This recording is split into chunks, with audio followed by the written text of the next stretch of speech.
Hello and welcome to today's Aquarium at Home live stream. Today we're doing things just a little bit different.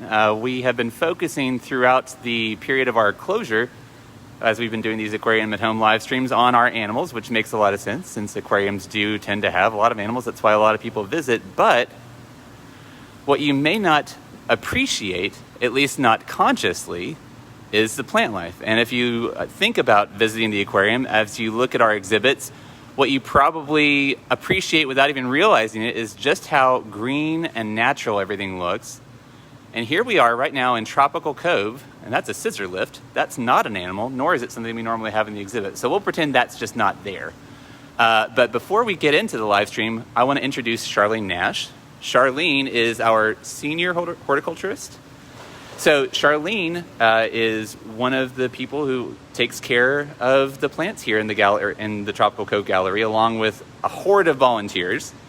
So Charlene, actually someone has already asked if what we were looking at just now were lady slippers. So can you talk a little bit about this specific plant, and then we'll actually kick off talking about what the rest of them are. Well, it's interesting that you started here. This is a paphiopedilum. This is an orchid, and we call it a Fu Manchu style because of these long sepals. That makes it very distinctive. It does look like a lady slipper, and it is one of the lady slipper orchids, but it's a tropical paphiopedilum. Okay. Now, in this gallery, there are a pretty huge variety of plants, and what percentage would you say of these plants are actual plants and not something synthetic or artificial? I can't think of artificial. So 100% then, or close to? Yeah, I think we may have a heating unit in the very back corner with a little bit of fake vine on it, but maybe not. Okay. So that being said, everything that you're seeing in this gallery is a living plant and needs to be tended to and cared for. So that is an awful lot of responsibility for you and for your volunteers. And Charlene, I know that we're probably, just because of past experience with these lives, I'm probably going to have to ask you to speak up just a little bit, just because I'm sure people are going to have trouble with my specific phone hearing you. But I'll do my best on your behalf. And those of you who are watching, thank you for tuning into today's live stream. We are so glad to have you, and we want to ask all of your questions because it makes my job easier. I don't have to think so much. And Charlene doesn't have to think of things extemporaneously. So as you think of questions, please type them down in the comments. That lady slipper question was a great start, but I know that some of you probably have lots of questions about gardening and about botany, about what it's like to work in an aquarium, and I know that Charlene would be happy to answer them. But Charlene, how long have you worked at the aquarium? 28 years last January. So let me do the math real quick. That means that you've been here since before the aquarium opened. So how did you come into this position? I had my own business in Georgia, nursery and landscaping and things like that, and I was sort of closing it down and looking for my next chapter, and I saw an ad for the Tennessee Aquarium being built. I'd never heard of aquariums actually, and that's what happened. Now, was your previous business was doing something like this? Yes. I did aquatic plants, nursery things organically, of course, and landscaping, design work, consultations, the whole spiel. So it's pretty similar. All right. So we got some questions coming in. Jennifer DeMond asks on behalf of Joe, I don't have an age there, but he would like to know how many kinds of plants do you house? Joe, I wish I could answer that. I don't know. There's a lot. Because our situation here is a little different than most tropical conservatories, our humidity is a little lower and our temperature is a little lower. Sometimes we have to play around and find different plants that will work. We've gone through a number of plants that just were not happy. We can't do hibiscus. The light is just not good enough. Some things want more humidity, but we try to display them anyway, like these nepenthes. Over here, the pitcher plants. We could find a picture that we could see here. They vine and twist all around. They really would like to have 80% humidity, but because the aquarium wants to keep this comfortable for visitors, the humidity stays fairly low. So that's why we water every morning, and our volunteers come in to help us do that. so that we can raise the humidity and make the plants more comfortable. All right. We do have, see, Jennifer says, sorry, he's 10. So you just answered 10-year-old Joe's question. And hopefully, Joe, hopefully that gave you the information you were needing or were after. We do have a question from Cody Mann about how do you manage pest control in the Cove? Lord knows it's hard enough to do it in your backyard. So in a space this big and with, the variety of plants that you have to take care of, is that more complicated, and how do you do it? Well, it really has not been a problem. Once in a while, I'll have scale. Once in a while, aphids. We have had a bit of a problem with mealybugs on this palm. And what we do is order pest bugs. We order ladybug predators that their larvae like to eat mealybugs. There's another pest called Lindorus that loves to eat scale.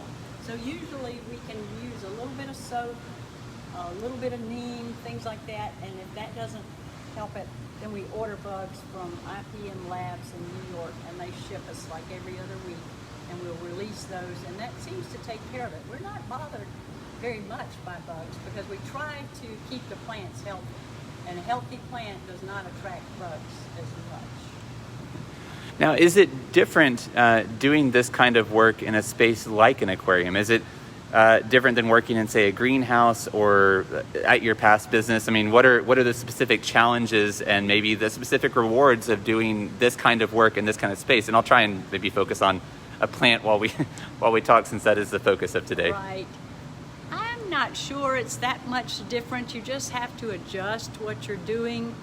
In a greenhouse, you have more control over your temperature and humidity and things like that, and probably are raising specific things in that specific house.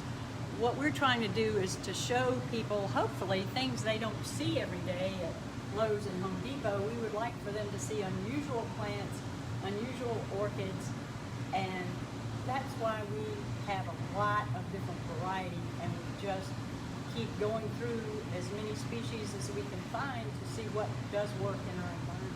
So it's kind of fun and challenging in that way. All right. Now, this gallery underwent a major overhaul and redesign back in 2016, 2016 into early 2017. So as part of that redesign of this space, how involved were you in something like, say, this wall, we call it the lava wall. Right. That was something that's new. This was not in the space before. For those of you who maybe have not visited in a few years, you might not even recognize this. But this is obviously a showcase for a lot of exotic plants. How involved were you in the planning process for how this space would look? I was very involved because this was a concrete wall. You can see the coral kind of concrete wall, the original part over there. This was just a flat concave wall, and I tried to hang plants on it, but it was very difficult because it was a little concave and the light wasn't good. So my boss said one day, he said, if you could do anything in Tropical Cove, what would it be? And I said, I'm glad you asked. I would like to make a lava wall. What we wanted to do was mimic a volcanic eruption years later, after the lava had spilled down and plants started colonizing and water started cooling. That's what we tried to mimic, and it would give us space to display these epiphytic plants and vines and orchids, and also bring it out where it actually gets more light. Okay.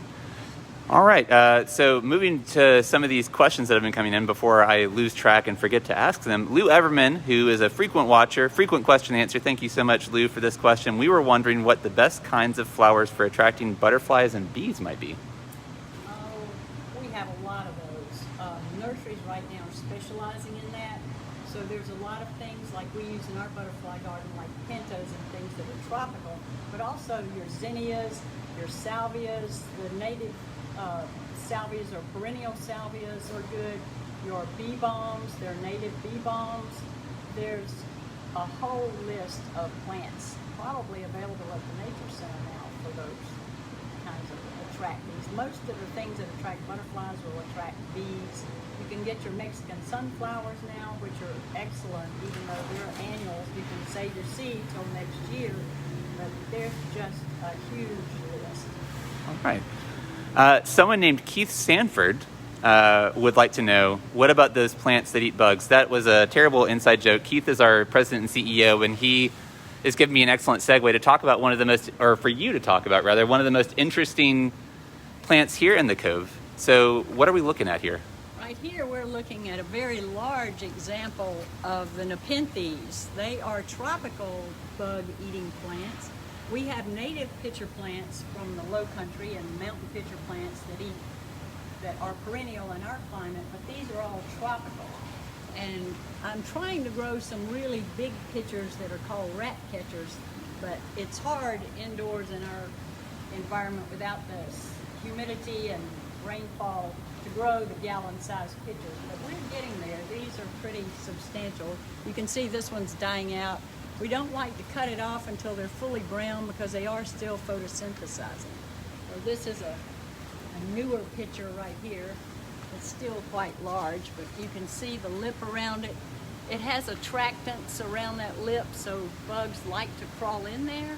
And then there are backwards hairs that keep the bug from crawling out. They can crawl down those hairs, but they can't crawl back. So like a fish would. All right.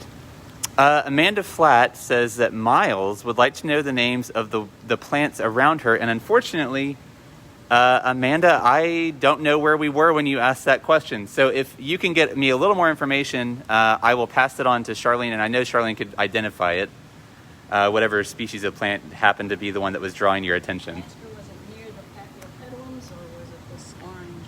Well, was it near these orange flowering plants, or near the, what did you say that species was? The papillopetalum orchids. We have anthuriums over there, the red ones. Those are pretty common in the stores, and they bloom and last a long time. Okay. A lot of people love the anthuriums. These Oh, these are beautiful. These actually, we love them for social media reasons because they look like hearts. Yes. So they're awfully convenient when it comes time to do stuff for Valentine's Day. All right, well, hopefully, Amanda, that answers Miles' question. But if not, if you have some more information about which plant you're specifically asking about, I'm happy to pass it on to Charlene. I know she would happily answer it for you. Cody Mann says, thank you for answering the question about, I think that was about pest control. Says, I'm fighting spider mites now with my orchids, and I'm using neem and soap. I didn't think about predator bugs. And spider mites don't like humidity, so he may have them in a dry space, or his house might be a little low in humidity right now. Maybe putting the orchids outside when this cold weather passes, where they're in a humid, shady place, that might stop spider mites. All right. Now, a good question for you is, people typically say that the plumber's the one who has the leaky pipes at his own house. So when at your house, do you have a garden? Do you have a substantial number of plants, or is this sort of your surrogate garden so you don't have to worry about it at home? I used to do more than I do now. I don't think I have but one house plant, an orchid in the window. I do have some vegetables planted, and I have a small collection of Japanese maples and buckeyes, a few of my favorite things in pots that I never get around to planting.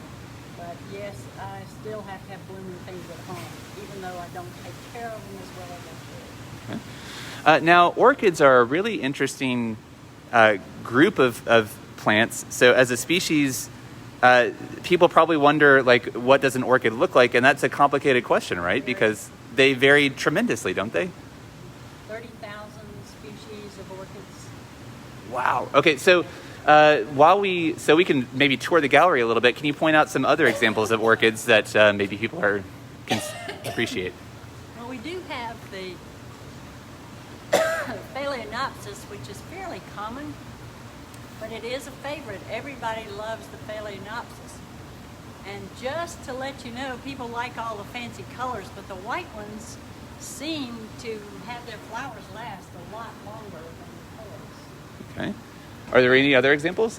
Vandas, right up there, that's one of our rebloomers, which we don't always rebloom the orchids very well. Is this the purple species that's Yes. there?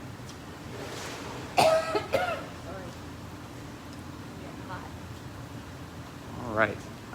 So what species are these? These are one of my favorites too. These are bromeliads, and these would be so easy for homeowners. There are so many species of bromeliads and different color flower spikes, and they're easy because they hold water in their wells. You can see how they're vase-shaped, and so they'll have a little pool of water down in there, and then you can water them in their pot as well. But they're easy. They're very easy house plants. And frogs breed in those cups of water. So here in Chattanooga, we have what seemed to me at least to be awfully hot, humid summers. So would we be considered, what class of plants? we just lost a palm frond. Oh no. Well, hey, live on camera. That's just action for those of you who are tuning into the stream. So that's what we have to clean up every morning. So anyway, here in Chattanooga, it's obviously very hot and humid during the summer. Is this a place that you can grow some of the plants that people are seeing? Yeah. Outside. They'll have to come in the winter, and then you've got your humidity and your light issue. But outside, a lot of these plants are better. Right. Some of the tropicals, like these, don't want bright sunlight anyway, these big leaf guys. And the anthuriums, they'll tolerate less than ideal conditions too. And they're in whites and pinks and reds, and I think I had one little anthurium that bloomed 10 years in a row. Wow.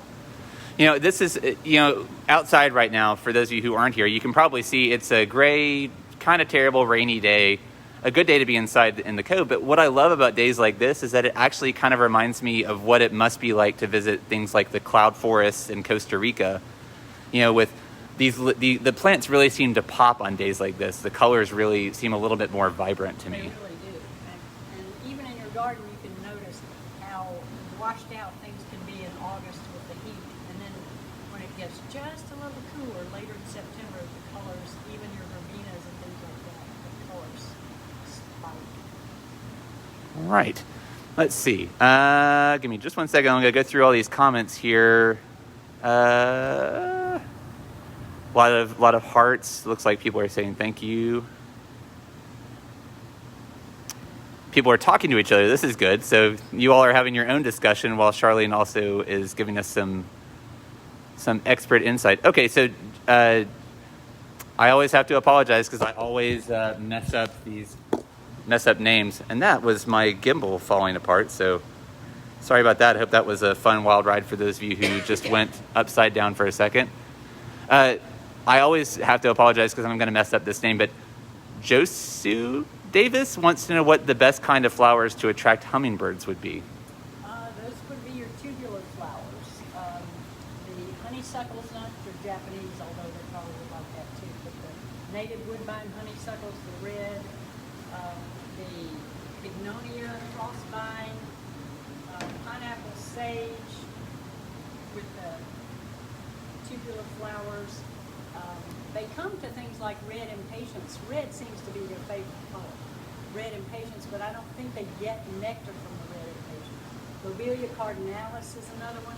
The bee balm, I've seen them come to that. The red salvia, they love the red salvias like Lady in Red. Those things are reseed and come back every year.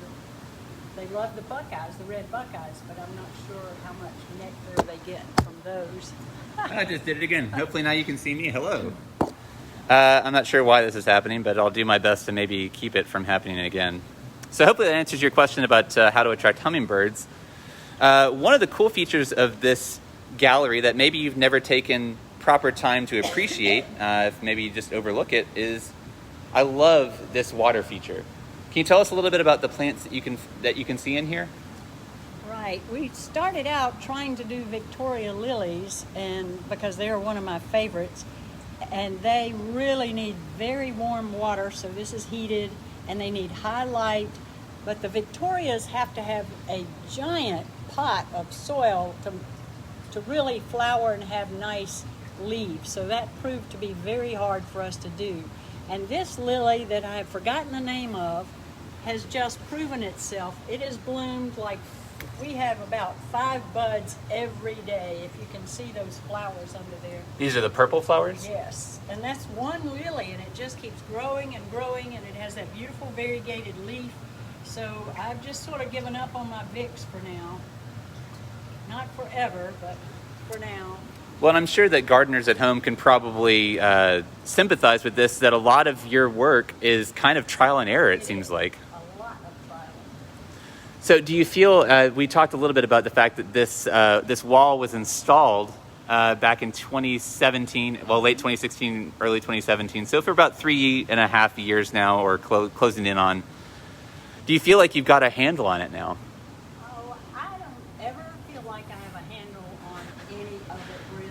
It's probably safe. Like children and dogs, they'll make a liar out of you. If I think something's really working, all of a sudden it'll collapse. But it's working for now in parts, and there's a few things that I tried to make the builder make me, you can't really tell, and he didn't put enough, but we wanted a sideways foothold. So I try to climb up on this wall so that I can pull all the excess invasive ferns that are taking over. And when the vines, like this golden pothos is beautiful, this philodendron, but it's now getting out of control. So I have to climb up here and sort of put in new things and take out old things. And we did install a mist system, so it's possible it'll come on while we're talking, but every half hour, half the wall gets misted. And so we kind of keep the humidity up on this. You can see from the mosses and things that are growing on here, and the orchids in bloom. So we try to keep that humidity a little higher in this area. I think that's why our Vanda is blooming back here on this cork tree as well, is because it's the beneficiary of that extra fog. And actually, if you can see on, I'm not sure how well it's going to show up against that background glare, but there is misting going on right now. So that's not our wall mist, that goes down the exhibit. All right. So Anya Sievers would like to know on behalf of 10-year-old Nikolai and 5-year-old Ivan, how many plants are in the exhibit? So you kind of touched on this to begin with, but some people are tuning in later, so that's kind of a hard question to answer. It's a hard question because there's no way I can count them. There are hundreds of plants. Hundreds. All right. Because we have, it's layered too. You won't notice there are 3 or 4 different plants in that one little area beneath our sable palmetto here.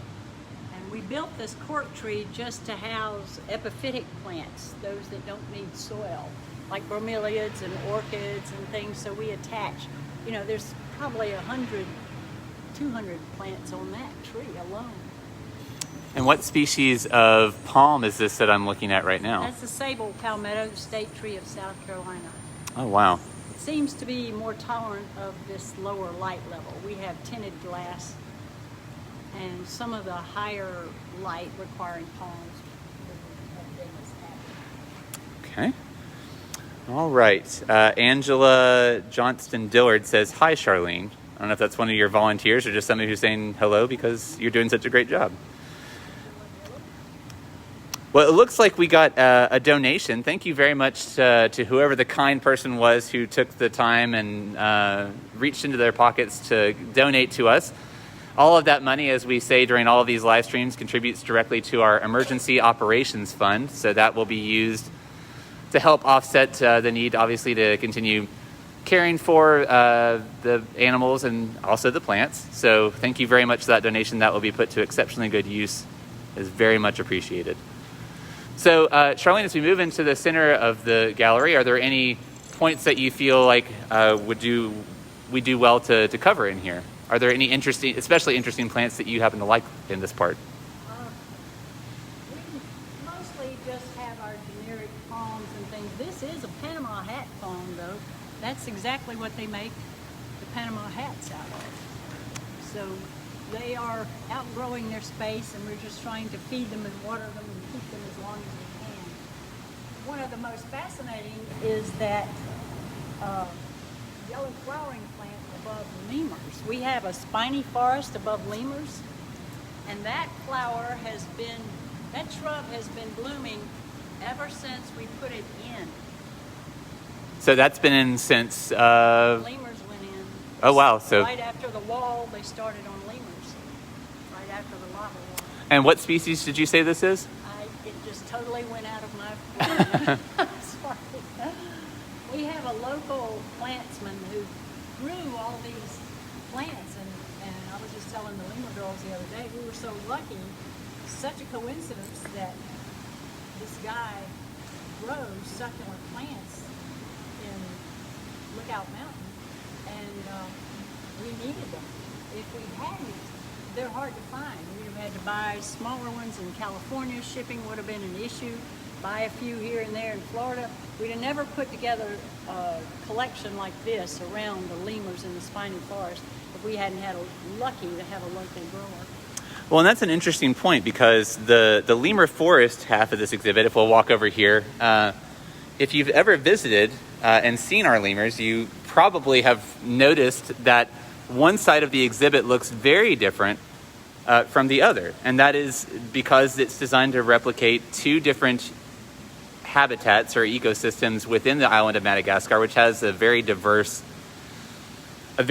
collection of habitats. So this would be the spiny forest that Charlene was talking about. And over here is the rainforest. So obviously, it seems like that's kind of a challenge for you to have to replicate two very distinct biomes in the course of one half of a gallery, not even an entire gallery. It is. The pachypodiums, you can see the tall, statuesque looking, there are two types of pachypodiums up there. Mark, the guy that grew these, he actually comes in once a week, not now, but later he'll resume. He comes in once a week to water those. The spiny plants don't have the water requirement that the tropical do. So we can water the tropical daily like we do everything else, and then those will have their weekly watering. So even when we're talking about plants outside of the context of a defined exhibit, like we've been looking at with the lava wall, the rainforest half of the exhibit, the spiny forest, one of the things that I think is really, it stands out about the aquarium, if you take the time to notice it, is just how many plants are everywhere. The whole building is just full of plant life, even in areas that maybe you wouldn't expect to see it, that are just to kind of beautify the space. So can you talk a little bit about the plants that we're seeing right here? I just don't like the look of poinsettias in a tropical exhibit. So this is my answer to our Christmas poinsettias, usually trying to get the red bromeliads. And you can see this one's growing and sprouting out a new pup. The anthuriums do really well here.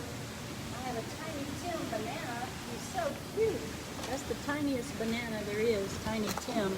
But he's so tiny, he's getting covered up. I'm thinking we're going to have to move him and pot him up and put him in a better spot. So this would fruit then? Yeah, it will fruit. And this is Lucinda, which is another tropical plant that's beautiful. It's starting to fade, you can see. As we walk through, we're always taking handfuls of stuff. And this is one of my favorite bromeliads. This is a burgundy one. It's never flowered, but it doesn't even need to because it is lovely. Lovely. That color really is just rich. It is. And I like this Dracaena. It's a little different than the common ones that you see. This is a beautiful dark green and yellow. And another bromeliad with a very tall flower spike right there. That's very different. So Charlene, when it comes to your philosophy about what the vegetation and the flora of the aquarium should be, what it should look like, what is your philosophy? I mean, what do you hope that the plants add to the experience that maybe people don't even recognize they're benefiting from because of the work you're doing? What do you hope how do you hope to improve their experience when they come and visit? Well, it depends on which exhibit you're talking about. Like over in our day in the Delta. So River Journey. River Journey, I do that as well. We want them to showcase native plants and try to recreate a habitat. Over here, this is a little bit more of a generic tropical habitat. So I want to introduce people to plants they may never have seen before. And get their interest stirred up in the plant life on the planet, because without the plants, people will not survive. Well, and that's a nice segue for us to talk a little bit about some of the extra work that you do outside of the aquarium. So can you talk a little bit about we've mentioned Madagascar. So again, the spiny forest and the rainforest of Madagascar, and obviously you probably saw the red-ruffed lemurs in the spiny forest, half of our exhibit. And a lot of the wildlife in Madagascar is in peril. It is imperiled, and that is due primarily to a lot of human activity. But you are working outside of the aquarium to try and help offset some of that. Can you talk a little bit about that initiative of yours? Yes, I have a small nonprofit, Soil Resources Initiative, and I do travel for agencies out of Washington, D.C., so I don't have to spend my money on travel. When I get there, then I spend my 501c3 money on seeds and tools and things like that. What I'm trying to do is educate farmers in how to produce more food, higher nutrient quality food, with no money, no tools, no inputs. So we try to teach them a lot of soil building methods, composting, cover cropping. They can't conceive of spending their money on seeds to grow for the soil to then just turn it into the soil. So when I buy seeds for them, like cowpeas, I went to Mozambique last September and bought 120 kg of cowpea seeds and distributed those, and distributed some to their local agricultural agents so they could reach other farmers I could not reach, and try to get them to plant cover crops. They do leave their soil bare in the sun a lot and only plant one crop a year. So we try to encourage them to not only just plant cover crops, but also continuous cropping. And by feeding their soil compost and cover crops and things like that that are turned into the soil, they can start getting soil that actually holds more moisture, it's more drought resistant, it's more heavy rain resistant actually as well. And so that is one way that we're doing our part, or you're doing your part, and to encourage practices that prevent some of the human activity that's leading to habitat destruction, that is kind of at the root of why, and the economic problems that are at the root of why a lot of the animals like lemurs are really struggling. So that's a really cool way that you and the aquarium are kind of helping to offset, some of the plight of these animals. And by coming to the aquarium, you're really helping to support efforts like that. So we are also part of the Madagascar Fauna and Flora group, which is, are you involved with them in part of that work? Training September before last in Madagascar to all the villages that are around Betancourt, which is their forest that they manage. It is off limits to visitors and tourists and things. It's only open to researchers, and it's not a huge area of preserved land, but it's very important to the lemurs. And so if we can get the villagers' livelihoods improved and the nutrition, especially for mothers and children, improved, then that would save the chopping of the trees and gradual shrinking of those forests. Madagascar's lost about 90% of its forest, but that's happened everywhere in Africa as well. So we hope by training these farmers, and we also teach them about agroforestry and planting trees, and teach them the value of forest, what the ecosystem services render. All right. I feel like I have been remiss. I have been ignoring these comments and questions that have been coming in. Give me just a second. I'm going to run back through these and try and get some of these answered. Belinda Gardner, that's an appropriate name for today's live stream, says that Walker wants to know if the lady slipper is like a shoe plant, and do you ever have trouble with snakes getting in? Snakes? No, we do bring in frogs and lizards from time to time. They ride in on those bromeliads because they like to live in those wells, but I've not found a snake. It's not impossible. So, and is it like a shoe plant? A shoe plant? It's called a lady slipper orchid. I guess somewhere along the line somebody thought it looked like a shoe. That's the only reference to a shoe plant I can think of. All right. Lou Everman says, thank you for this. We're taking lots of notes over here. Lou, we are happy, as always, to answer your questions and to give you and everyone else who's joined today's stream a little bit of a chance to escape from their current conditions and take in some beautiful plant life and animal life, as you can probably see in the background with our radiated tortoises there. And we've got some napping ring-tailed lemurs up there on that branch. So thank you for joining and watching with us. We're happy to answer those questions all the time. Josu Davis, again, okay, so we've answered the question about hummingbirds, and I probably mispronounced that name again, sorry.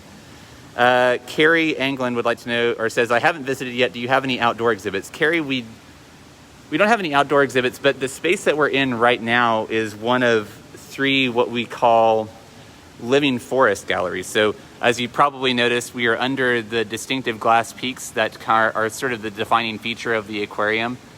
And there's an abundance of natural light in this space, which is one of the reasons that I believe it's called the Living Forest Gallery. But I believe that's one of the reasons why there are so many plants in here. Is that right, Charlene? All right. Catherine Finlayson wants to know, what is the most rare or unique plant on exhibit?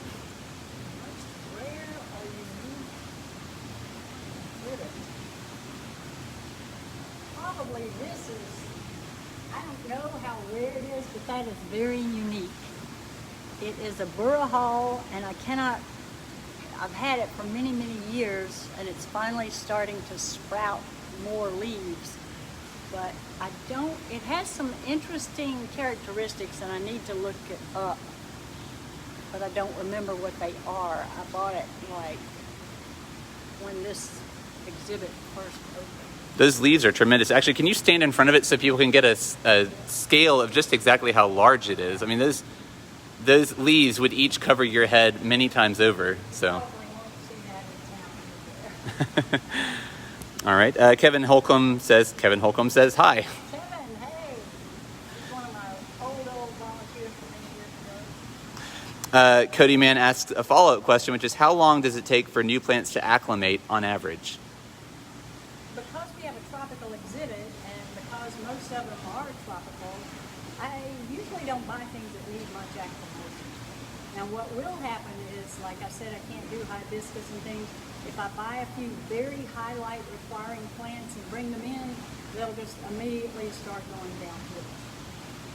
Where do you buy your plants from? So we mentioned that there's a local grower for the succulents, but I mean, where do you typically go to find plants? I typically just have to go to Flora, and it's like a milk route or something. I just have to go down and search. I go down to the Miami area, the Fort Lauderdale area, and Central Florida, Apopka, Homestead, all around. There are tropical growers everywhere. Sarasota, a lot of bromeliads from Sarasota.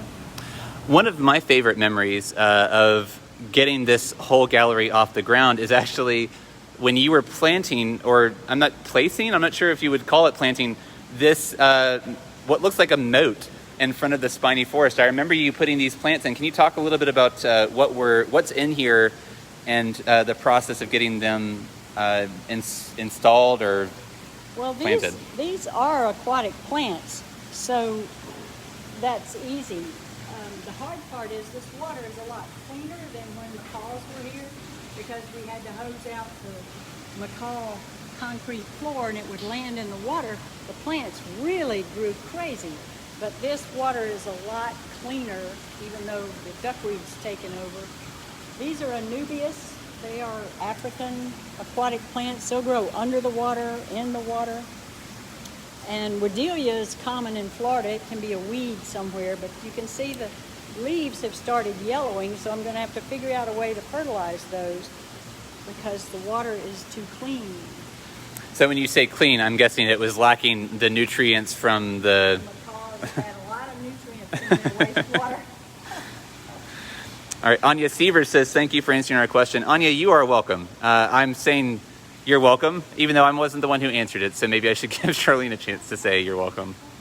Yeah, we are happy to answer any and all questions, even if they're silly ones, maybe on behalf of younger viewers. We are more than happy to pass them on. And speaking of, Lou Everman says that 6-year-old Julian says, hi, lemurs. They are still asleep. Don't take it personally. They're just they're having a nap, which it is that kind of day. And as Charlene pointed out, that is what is called a lemur ball, which is an adorable name for an adorable activity. So. Mohammed Kokash, who is another frequent viewer of these streams, says hi there. Hello, Mohammed. Greetings from Jordan. Well, greetings from Chattanooga. Thank you for joining us. Another couple of donations have come in. Thank you very, very much. Just to reiterate, all of that money goes to our emergency operations fund. So it will be put towards very good use of caring for the animals. And as today's live stream has shown you, for the plants as well. So you are doing your part to benefit both the flora and the fauna of the aquarium. And we very much appreciate every contribution, especially at a time when it is not easy for anyone to find any money. But I can assure you that that money is going towards an excellent cause. Thank you very much. Cody Mann says, how do we get involved in your nonprofit? So I'm guessing he's referring to Soil Resources Initiative. I have a website, soilresources.com, that explains a little about what we do, and I do accept donations. I usually try to have a fundraiser once a year or so, a small one, but I haven't done that in the past year or two. I have a small mailing list if you'd like to email me from that website, and I can put you on my mailing list. And I have a lot of kind supporters who just send money when I have a special need, like we had Hurricane Idai a year ago in Mozambique that was devastating, and I did get to raise some funds for that would help buy the cover crop seeds and seeds for the farmers in general to get started when they lost all their crops. All right, Cody, well, hopefully that answers your question. And what if people wanted to help you out here at the aquarium? Just go apply to be a horticulture volunteer. We love it. How many horticulture volunteers do you have? I can't even estimate, but we have at least one or two in here, one or two in butterfly every day. We have 2 or 3 over in the river journey every day, so we have quite a lot of them. Most people come in once a week. They water, they groom. I have one lady that fertilizes every Saturday. We have special chores if people don't like to water, but most people find the watering sort of a zen thing to do because it's quiet, there's no crowds here, and it's an enjoyable task. All right. Lou Everman is back with another question, which is if we wanted to start a vegetable garden next year, we were bouncing all over the place. You're going tropical back to Chattanooga, but if we wanted to start a vegetable garden next year, would it be best to start with a cover crop now to prep the soil? Absolutely. So just put down whatever you can, leaves, cardboard, whatever, to smother your area. The earthworms, the compost worms, there are 2 kinds. Earthworms live in the earth, but when you lay down leaves or cardboard or something on the soil, then the compost worms, the red wigglers, will take care of that. And then you could plant your cover crop. If you don't need to plant another mulch because the soil's fairly open, just put in a cover crop, and that starts feeding the soil. To grow good soil, you have to grow good plants because the photosynthesis sends the sugars through the roots to feed the microbes, and your job's to grow microbes. All right. So some excellent gardening tips that are as relevant here in Chattanooga as they are in Africa. So. Absolutely, same principle. All right. Well, it looks like we've run through quite a few questions, and I think they have run their course. So I will say that this is probably a good place for us to end today's live stream. As usual, I will suggest that those of you who are home with young children, if you're having trouble figuring out how to occupy their time, we're about to have some lemurs yelling.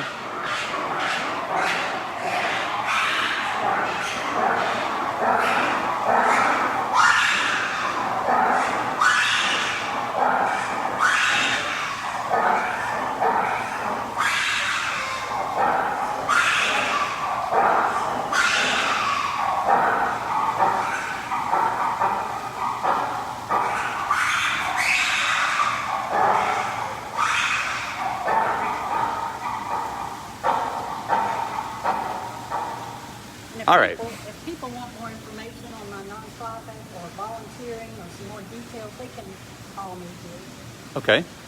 Well, and folks, as you might have noticed, that was our red ruff lemurs making sure that we knew they were there. It was only a matter of time before that interrupted the live stream, but fortunately it's at the very end. But if you are at home with young children, as I was saying, there is a place you can go to, which is our website at tnaqua.org. To the Aquarium at Home subsection, we have gathered as many resources as we can possibly lay our hands on for you to enjoy the time with your kids and help them be distracted, maybe connect a little bit more with the natural world. We have our Weekday Wonders educational content that is produced by our wonderful education staff here at the aquarium and released in 5-day packages, one each day, Monday through Friday. And those are all centered on getting your kids away from their screens, maybe outside in the backyard, doing some science at home. And those have been really well received. So do go to tnaqua.org to the Aquarium at Home section to find some of those resources and to also find some past live streams that we've been archiving. And that is an excellent place for us to end it today. So Charlene, I will say thank you very, very much on behalf of all the people who are watching for taking the time and providing your expertise to answer such diverse questions. You're welcome. I love that. All right. Well, we'll end it with the radiated tortoises, because why not? This has been a stream about plants, but we'll end with a herp. And we'll see you guys next time. Tune in on Monday at 1 p.m. when we go live again with another Aquarium at Home. Thank you for watching. We'll see you next time.